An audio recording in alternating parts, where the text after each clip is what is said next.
जय हिंद। आज हम लोग कक्षा 11 का फिजिक्स के अंदर चैप्टर 10 का लेक्चर नंबर 3 देखेंगे। टर्बो के एम्पलीट्यूड का चैप्टर आपका है, नाम है उसका, उसका लेक्चर नंबर 3 देखेंगे हम लोग, ठीक है। उसका अंदर टॉपिक है पास्कल का नियम। क्या है? पास्कल का नियम। पास्कल का नियम बहुत इंपॉर्टेंट है, कई बार रेलवे में भी एसएससी में पूछ देता है इस पर, ठीक है। विवेक ये क्वेश्चन समझ लीजिए, कंपटीशन के हिसाब से भी सही है, ठीक है, पूछेगा इसे तो इंपॉर्टेंट है। पास्कल का नियम क्या है? जब किसी परिपथ द्रव पर, परिपथ मतलब संशोधित बंद है द्रव, ठीक है, दाब लगाया जाता है तो वह द्रव प्रत्येक भाग एवं पात्र की दीवारों पर बिना क्षीण हुए, बिना कम हुए, ठीक है, संचयित होता है। ठीक है, कहने का मतलब यहाँ दाब लगाते हैं तो बिना क्षीण हुए प्रत्येक सतह पर हर जगह ये दाब बराबर लगेगा, ठीक है। यानी विरामावस्था में द्रव जब गतिशील नहीं है तो द्रव के अभ्यंतर में सभी दिशाओं में दाब समान रूप से कार्य करता है। अंदर में सभी दिशा में, चाहे इधर इधर इधर सभी दिशा में दाब समान रूप से काम करेगा, ठीक है। पास्कल के नियम का प्रायोगिक सत्यापन कैसे करेंगे? माना पानी से भरे हुए एक पात्र में 4 पिस्टन ए बी सी और डी लगे हैं, 4 पिस्टन लगा हुआ ए बी सी और डी। इन सभी के अनुप्रस्थ काट का क्षेत्रफल A1 A2 A3 A4 है। पिस्टन है, देख सकते हैं A1 है, A2 है, A3 A4 है, ठीक है। अच्छा, और माना बल F1 की सहायता से पिस्टन A को धकेला जाता है। जब बल F1 की सहायता से A को हम धकेलेंगे तो उस कंडीशन में क्या होगा? यहाँ पर जो दाब उत्पन्न होगा सभी जगह बराबर होगा, ठीक है। अतः पिस्टन A पर लगने वाला दाब क्या होगा? P1 बराबर क्या हो जाएगा? तो एक बल बराबर का दाब बराबर का होता है बल बटा में क्षेत्रफल ना, दाब बराबर का फॉर्मूला दाब बराबर बल बटा में क्षेत्रफल, ये फॉर्मूला याद होना चाहिए, ठीक है। दाब को P से रिपीट करता है, क्षेत्रफल को बल को रिपीट करते हैं F से और क्षेत्रफल को A से, ठीक है। तो P1 इक्वल टू क्या हो जाएगा? यहाँ पर दाब क्या हो जाएगा? P1 इक्वल टू F1/A1, ठीक है। पास्कल के नियमानुसार सभी दिशाओं में, ठीक है, दाब जो है सभी दिशाओं में समान रूप से संचयित होता है। इस कारण इसका कारण क्या है? इसका कारण यह है कि पिस्टन बी सी और डी को अपनी स्थिति बनाए रखने के लिए, तो क्या दाब लगाना चाहिए? अपनी स्थिति बनाए रखने के लिए क्या करना होगा? बल लगाना होगा। स्थिति बनाए रखने के लिए क्रमशः बल F2 F3 और F4 लगाना होता है। ये F2 बल लगाएगा, F3 बल लगाएगा, F4 बल लगाएगा, ठीक है। इस प्रकार लगाने पड़ते हैं कि सब के सब दाब का होगा बराबर हो गए। तो सब के सब दाब बराबर होगा तो P1 के लिए F1/A1, P2 के लिए F2/A2, P3 के लिए F3/A3 और P4 के लिए F4/A4। अब इसको न्यूमेरिकल पूछा जाता है, ठीक है। हाँ, जैसे क्वेश्चन लिख दिया है कि जल से भरी हुई, ठीक है, भिन्न अनुप्रस्थ परिच्छेद की 2 पिचकारी, ठीक है, जल से भरी रबर की नली से आपस में, यानी कि सिरिंज आपस में दृढ़ता से जुड़े हैं, ठीक है, 2 जुड़ा हुआ है। सबसे छोटे पिस्टल एवं सबसे बड़े पिस्टल का व्यास क्रमशः 1 सेंटीमीटर 3 सेंटीमीटर, जैसे हम पिस्टन बनाए हुए हैं, ठीक है। इसका व्यास एक का व्यास 1 सेंटीमीटर, दूसरे का व्यास 3 सेंटीमीटर, बड़ा वाला का व्यास 3 सेंटीमीटर है, ठीक है। आपसे पूछा जा रहा है कि यदि 10 न्यूटन का एक बल सबसे छोटे पिस्टन पर, मतलब आपका F1 एक छोटा पिस्टन है, इसका F1 दे दिया, आपको 10 न्यूटन दिया, 10 न्यूटन का बल लगाया जा रहा है, ठीक है। तो आरोपित होता है तो सबसे बड़े पिस्टन पर समानुपातिक बल क्या होगा? एकरा पर बल कितना लगेगा, इस पर कितना बल लगेगा, ये पूछा जा रहा है, ठीक है। तो इसके लिए हमें क्या करना होगा? नहीं, पास्कल का नियम क्या बताया था? यहाँ पर जो दाब लगेगा P1, यहाँ पर दाब लगेगा P2। तो पास्कल बताया था कि अगर द्रव अगर विरामावस्था में तो द्रव के अभ्यंतर में सभी दिशा में दाब जो समान रूप से लगेगा, मतलब दोनों दाब क्या हो जाएगा? बराबर हो जाएगा, P1 बराबर P2, कैसे से? पास्कल के नियम से, पास्कल के नियम से, ठीक है। P1 इक्वल टू P2 हो जाएगा, ठीक है। तो बल बराबर दाब बराबर का होता है फॉर्मूला बल बटा में क्षेत्रफल, बल बटा में क्षेत्रफल, F1 बटा में क्या चाहिए? A1 क्षेत्रफल इक्वल टू क्या चाहिए? F2 बटा में A2, ठीक है। क्षेत्रफल का फॉर्मूला बताएं, क्योंकि वृत्ताकार है तो वृत्त का क्षेत्रफल क्या हो जाएगा? इसका क्षेत्रफल, इसको हम लिखेंगे A1, इसको लिखेंगे A2। तो यहाँ से हमको R1 निकालना होगा, D1 दिया, R1 निकालना होगा, R1 बराबर क्या हो जाएगा? D1/D2 और D1/2 यानी 1/2 हो जाएगा, 1/2। इसका निकालना होगा R2, सीरीज इसका निकालना होगा, कितना हो जाएगा? D2/2 D2 कितना? 3/2 हो जाएगा, सॉरी उधर दिया D2/2 हो जाएगा, ठीक है, 3/2। तो F1 कितना दिया आपका? 10 न्यूटन दिया, 10 लगाओ। A1 कितना था? पाई आर स्क्वायर होता है, ठीक है। इसका क्षेत्रफल क्या होगा? इधर पाई आर स्क्वायर होता है तो पाई आर 1 का स्क्वायर लिखेंगे हम, ठीक है। इसका क्या हो जाएगा? क्षेत्रफल वृत्ताकार है ना, इसलिए F2 हमको निकालना है, इसका क्या हो जाएगा? पाई R2 का स्क्वायर हो जाएगा। तो पाई से पाई क्या हो जाएगा? कैंसिल आउट हो जाएगा, क्यों? क्योंकि भागा में होता है गुना में होता है, ठीक है। नीचे है ना अंश, बाहर में तो जाकर अंश में होता है।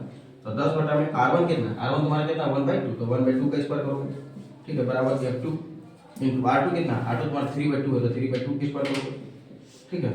देखो तो 10 गुना 1 का स्क्वायर 1 हो जाएगा, 2 की स्क्वायर कितना? 4 बराबर F2 गुना 3 की स्क्वायर 9 और 2 की स्क्वायर कितना? 4। इसको उलट दो, 10 गुना 4/1 हो जाएगा, इसको भी उलट दो, इसको बोल दो 4 बटा में क्या हो जाएगा, 2 2 4 बटा में 4 पर 9 नीचे हो जाएगा ना, 4 4 का हो जाएगा कैंसिल, 10 9 कितना हो जाएगा, 10 9 इस भागा में गुना आ जाएगा, 10 गुना 9 बराबर कितना, F2 कितना हो गया 90 न्यूटन, F2 कितना हो गया 90 न्यूटन। कौन सा ऑप्शन सही चेक करिए बताइए। ठीक है, तो ऑप्शन नंबर मेरा सी सही। इस प्रकार से आप पास्कल का रूल अप्लाई कर सकते हैं। ठीक है,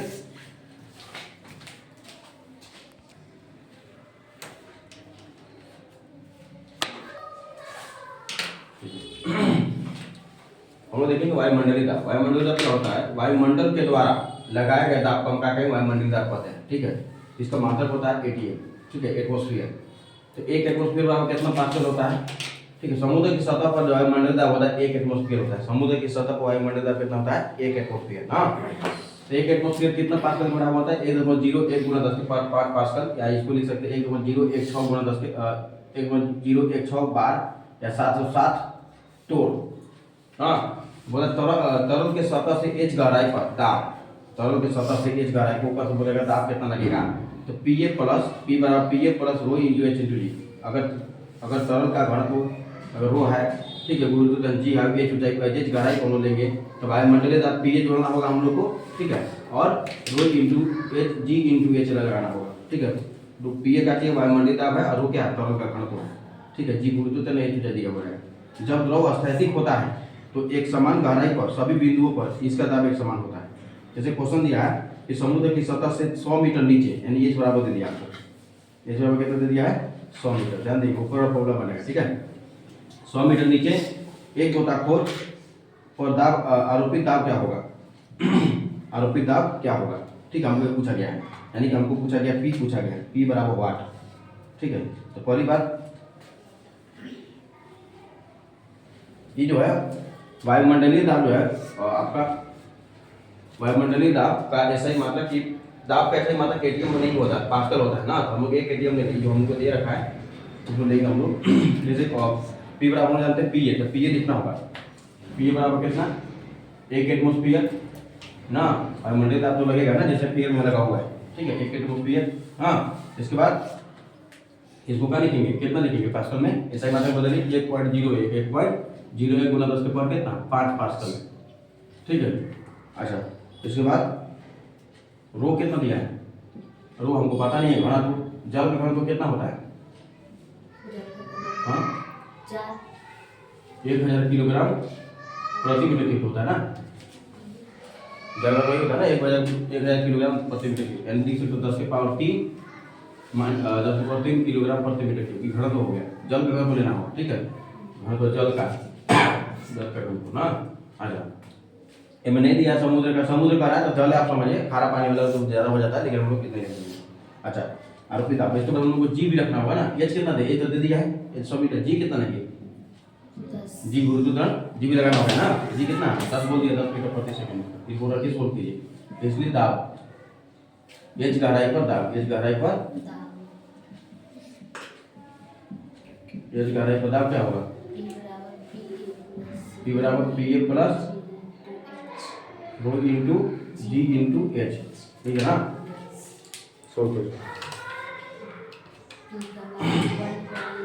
पी ए कितना है, सॉरी कौन आ गया, पी ए कितना है, पी ए कितना है 1.01 10 to the power 5 प्लस ये कितना है, रो कितना है 10 के पावर 3 गुना जी कितना है 10 है। अच्छा, फिर एच कितना है 100। अच्छा, यहाँ पे जो जी दे रखा है जी को ऐसे करते हैं 9.8 क्योंकि 10 में तो दिख नहीं रहा है, तो 9 को हम 9.8 ले लेते हैं जी का मान, कितना लेंगे हम लोग 9.8, सब करेक्ट आपका आंसर पाएगा। ठीक है, 9.8।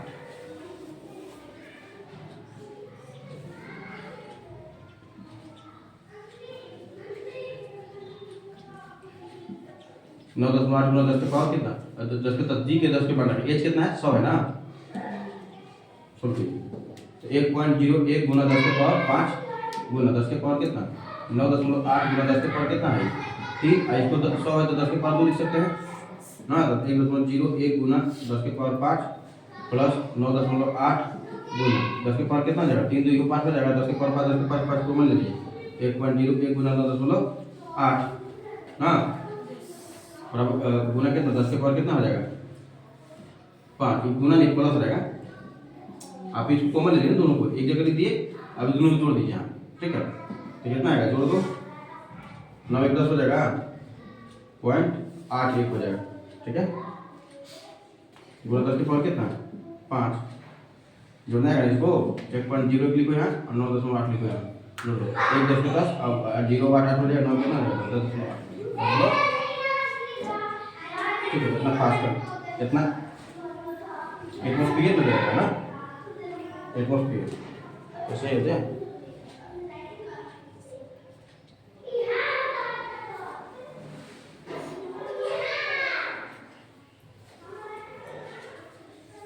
दस आठ सात तो हम लोग आ ही गया ठीक है तो एक अच्छी 10.8 गुणा 10 के पावर 5 पास कराया धीरे धीरे देखो तो कितना कितना था 10 के पावर 5 इसको एक मानो लगो इसको एक लगो मानो 10 के पावर 5 इसको कम का लिख सकते 10 के पावर 5 पास कर नहीं पास कर आ रहा है हमारा ना ऐसा ही मापेंगे 10 के पावर 5 पास को क्या लिखेंगे बोलिए क्या लिखेंगे एटमॉस्फेयर लिखेंगे एटमॉस्फेयर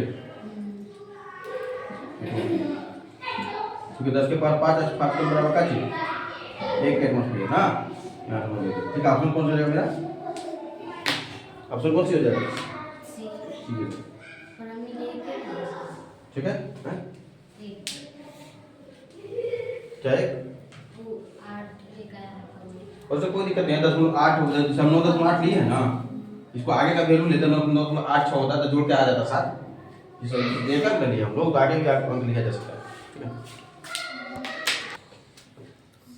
क्वेश्चन दिया है कि विभिन्न आकृतियों वाले 3 पात्रों ए बी और सी में चित्रानुसार समान ऊंचाई तक जल हैं समान ऊंचाई तक देख सकते हैं चित्र में जल भरा हुआ है पीए पीबी और पीसी क्रमशः पात्रों ए बी और सी के निचले तल पर निचले तल मतलब यहाँ की बात हो रहा है यहाँ पर ना निचले तल पर